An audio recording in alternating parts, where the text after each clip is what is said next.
Hello everyone. आज हम लोग क्लास 8 साइंस का first chapter crop production and management का अगला टॉपिक देखेंगे जो है सोइंग। इसके पहले हम लोगों ने करीब 4 टॉपिक को डिस्कस किया है। आप ज़रूर जाके उसे विजिट करें, it will be very helpful. तो अगला हम लोग टॉपिक करेंगे सोइंग। दैट मीन्स कि होता है बीज को बोना। Sowing is very important part of crop production. हम लोगों ने इससे पहले पढ़ा है कि जो टीलिंग या फिर प्लफिंग है, डेट मीन्स की प्रिपरेशन ऑफ सॉइल्स है, वो बहुत ज़्यादा ही इम्पॉर्टेंट होता है। इसके बाद हमारा आता है सोइंग। डेट मीन्स कि बीज को बोना। बीज को बोना भी एक बहुत ही इम्पॉर्टेंट पार्ट है क्रॉप प्रोडक्शन का। बीज को बोने से पहले सबसे इम्पॉर्टेंट काम होता है कि हम जो बीज है उसका सिलेक्शन करें। सीड का सिलेक्शन बहुत ही इम्पॉर्टेंट होता है ताकि एक हेल्दी सीड दे। हेल्दी सीड अगर हम लेंगे, सिलेक्शन करेंगे हेल्दी सीड का, तो जो प्लांट्स है वो हेल्दी होगा। अदरवाइज ये मुरझा जाएगा या फिर अच्छा प्रोडक्शन नहीं देगा। इसलिए सीड का हेल्दी रहना जरूरी है। तो हेल्दी सीड को हम लोग कैसे सेपरेट करेंगे जो डैमेज सीड है उससे, तो इसके लिए मेथड दिया गया है, उसका हम लोग यूज करेंगे। तो इसमें यही दिया गया है, sowing as an important part of crop production. Crop production के लिए जो बीज बोना है वो एक बहुत इम्पॉर्टेंट पार्ट है, एक भाग है। Being sowing before sowing, sowing मतलब बीज बोने से पहले a good quality and clean and healthy seeds of good variety are selected। बीज बोने से पहले हम लोग को क्या जरूरी है कि जो सीड्स है उसका गुड क्वालिटी, अच्छे क्वालिटी का होना चाहिए, वो साफ होना चाहिए और हेल्दी सीड होना चाहिए। इससे मतलब इससे क्या होगा कि हमारा जो प्लांट है वो हेल्दी होगा। Farmer prefers to use seeds which gives high yield. Farmer हमेशा वो सीड्स को प्रीफर करते हैं, पसंद करते हैं जो हायर यील्ड देता हो, जो जिसमें ये प्रोडक्शन बहुत ज़्यादा हो, वो सीड का सिलेक्शन करते हैं। तो यहाँ पे हम देखेंगे कि सीड का सिलेक्शन कैसे होता है, सिलेक्शन ऑफ सीड्स। अगला हमारा जो ये है selection of seeds. Selection of seeds में हम लोग क्या देखते हैं कि बीज का इसको सिलेक्शन हम कैसे करेंगे, कौन सा सीड डैमेज है, कौन सा सीड डैमेज नहीं है। तो इसमें दिया गया है कि एक पहेली है, वो बता रही है कि इसकी मम्मी है एक दिन कुछ बीज को एक बर्तन में रखती है पानी में भिगो के। वो कुछ समय के बाद देखती है कि जो कुछ बीज है वो फ्लोट करने लगा है। डेट मीन्स कि उसके ऊपर तैरने लग गया है, ऊपर तैरने लगा है और कुछ पानी में सिंक कर गया है। देखते हैं इसका क्या रीजन है। अगला है, ये बोले one day I saw my mother put some gram seeds in a vessels and pour some water on them. वही है कि इसकी मम्मी को देखती है कि कुछ ग्राम का चना का बीज डालती है एक बर्तन में और फिर उसको देखती है कुछ समय के बाद, आफ्टर फ्यू मिनट्स, कुछ समय के बाद some seed started to float on top. जो कुछ सीड्स होते हैं वो ऊपर तैरने लगते हैं। I wonder why some seeds float on water. ये सोचने लगती है कि जो सीड्स है वो क्यों पानी में तैरने लगा है।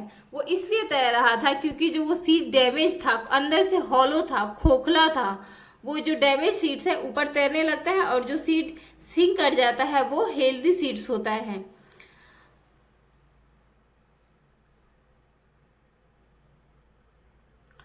एक्टिविटी 1.1 है कि एक बीकर लेना है, उसमें हाफ उसको भर देना है पानी से और उसमें कुछ वीट का सीड्स डालना है और उसको फिर अच्छे से हिलाना है, कुछ देर तक वेट करना है। उसके बाद देखते हैं कि क्या होता है। ये एक्टिविटी आप लोग परफॉर्म करना चाहते हैं तो जरूर करें। आगे है, are there any seeds which float on water. कोई ऐसा सीड्स है जो कि वाटर पे फ्लोट कर रहा हो, ऊपर से तैर रहा हो। वुड दोज बी लाइटर और heavier than those of which sink. क्या ऐसा है कि जो कुछ बीज होते हैं हल्के होते हैं, कुछ भारी होते हैं, इसलिए कुछ डूब गए हैं, सिंक कर गए हैं, और कुछ हल्का होने के कारण तैर रहे हैं। Why would they B lighter. ये लाइटर क्यों हो जाते हैं, ये हल्का क्यों हो जाते हैं। Damage seeds become hollow and are thus lighter. जो डैमेज सीड्स होते हैं वो खोखले होते हैं क्योंकि उसको जो बैक्टीरिया या फिर वायरस या फिर जो भी है अदर जो ऑर्गेनिज्म है उसको खा खा के उसको खोखला कर देता है। वो हॉलो होते हैं जो डैमेज सीड होते हैं, इसलिए वो क्या हो जाते हैं, लाइटर हो जाते हैं, हल्का हो जाते हैं। Therefore they float on water, इसलिए वो पानी में क्या करते हैं कि तैरते हैं। अगला है this is a good method for separating good healthy seeds from damage ones. ये एक अच्छा मेथड है हेल्दी सीड्स को जो डैमेज सीड है उससे अलग करने का। कौन सा मेथड? पानी में सबसे पहले आप भिगो के देख लीजिए, और जो सीड्स पानी में अगर डालिएगा तो कुछ देर के बाद देखिएगा कुछ फ्लोट कर रहा है, डेट मीन्स की वो डैमेज सीड्स है, उसको हटा लीजिए। और जो सिंक कर गया है वो गुड क्वालिटी ऑफ सीड्स है, हेल्दी सीड्स है, उसको आप यूज कर सकते हैं सोइंग पर्पज के लिए, मतलब खेत में उसको बोने के लिए। बिफोर सोइंग, बीज बोने से पहले, one of the important task is to know about the tools used for sowing seeds. बीज बोने से पहले जैसे कि सिलेक्शन ऑफ सीड इंपॉर्टेंट था, वैसे ही टूल्स, किस टूल्स से हम लोग बीज को बो रहे हैं वो भी इम्पोर्टेंट होता है। एक ट्रेडिशनल टूल्स है जिसको फनल बोलते हैं, एक फनल शेप का होता है। यहाँ पे आगे इसका फिगर है, हम देखेंगे फिगर, यहाँ पे पढ़ लेते हैं। सबसे पहले the tool use traditionally for sowing seed is shape like a funnel. जो ट्रेडिशनली यूज किया जाता है जिस टूल्स को, वो एक फनल की तरह होता है। फनल दैट मीन्स की कीप वगैरह होता है ना, उस टाइप का एक ट्रायंगुलर स्ट्रक्चर होता है, सॉरी ट्रायंगुलर नहीं, कोनिकल स्ट्रक्चर होता है। The seed are filled into the funnel, जो बीज होता है उसमें भर दिया जाता है, और उसके बाद pass down through 2 or 3 pipes having sharp ends. उसके बाद 2 या 3, उस जो फनल होता है उसके जस्ट नीचे एक पाइप होता है, उसमें 2 या 3 पाइप लगा होता है, जिसके थ्रू जो सीड्स होता है वो मिट्टी में जाता है, सॉइल्स में जाता है। This ends pierce the soil, जो एंड्स होते हैं वो सॉइल को क्या करते हैं, पियर्स करते हैं। पियर्सिंग दैट मीन्स कि उसको खोदते हैं। एंड प्लेस सीड्स देयर, और सीड्स को उसमें सॉइल में डाल देते हैं। इसके बाद यहाँ पे हम लोग फिगर देखेंगे, यही है ट्रेडिशनल मेथड ऑफ सोइंग। ये देखिए, ये फनल लाइक स्ट्रक्चर है ना, फनल लाइक स्ट्रक्चर, यहाँ पे इसका ट्यूब है, 2 या 3 रहता है, इसके थ्रू मिट्टी में ये पियर्स करता है, शार्पर एंड होता है, जिससे ये मिट्टी को पियर्स करके और सीड को मिट्टी में डाल देता है। ये हमारा ट्रेडिशनल मेथड है। अगला है हमारा सीड ड्रिल। ये एक मॉडर्न मेथड है, मॉडर्न टेक्निक है सीड के सोइंग के लिए। यहाँ पे देख सकते हैं इसको, ये सीड ड्रिल्स है, ये मॉडर्न टेक्निक्स है। इसमें है ना एक प्रॉपर डिस्टेंस पे हर चीज प्रॉपर, उसके प्रॉपर तरीके से, फिर प्रॉपर डिस्टेंस पे अच्छे से सीड को सॉइल के अंदर डाल दिया जाता है, और इसमें डिस्टेंस भी मेंटेन कर दिया जाता है। ऊपर से कितना सॉइल चाहिए, एक प्रॉपर अमाउंट में सॉइल उसके डाला जाता है, ना ज्यादा ना कम, जितना डेप्थ जरूरी है सॉइल के मतलब सीड्स के लिए उतना ही डेप्थ में डाला जाता है। ये सीड ड्रिल है, ये मॉडर्न टेक्निक्स है। ये टाइम को भी बचाता है हमारे, और जो लेबर होता है उसको भी बचाते हैं, काफी अच्छा होता है। ये मॉडर्न टेक्निक्स में यही यूज किया जाता है। यहाँ पे है seed drill. Nowadays the seed drill figure 1.2 जो आप लोगों ने देखा is used for sowing with the help of tractors.